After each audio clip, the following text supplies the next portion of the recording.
Be careful of your advisors. Be very careful. In life, there are good advisors and there are bad advisors. You choose. In Esther chapter 4, we see that when the king's commandment went out to destroy the Jews as a result of the bad report that Haman gave to the king about the Jews as a result of Mordecai, that when Esther sent to the gate of the king where Mordecai was in sackcloth mourning to find out what it was, the servant came back to her and told her what he said. He said to her, Mordecai advised her, speak on to the king on our behalf, because don't think for one moment that your life will be spared because you are a Jew, lest you forget that. See what you can do and do it.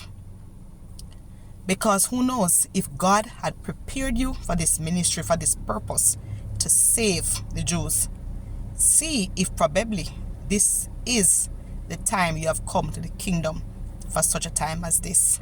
And if it is, you don't choose to go before the king on God's people's behalf, of which you are a part of this stock, God will rise up somebody else from another place to speak on our behalf and to preserve us and protect us from the death threat of the king.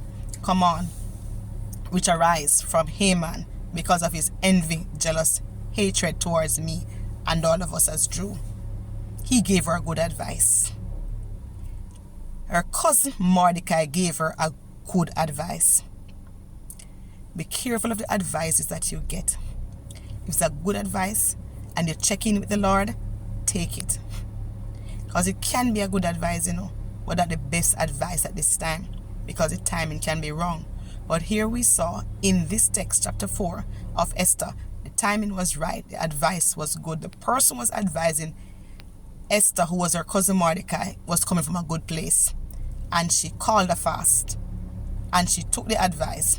And she said, if I perish, I perish. When you take good advice from the right people for the right reason at the right time, you are sure of good success. Be careful of your advices that you take. Don't forget to like, subscribe, share, drop a comment in the chat, and let us keep on chatting. Welcome, welcome, welcome. If it's your first time to my channel, if it's not your first time, love you. I'll see you when I see you.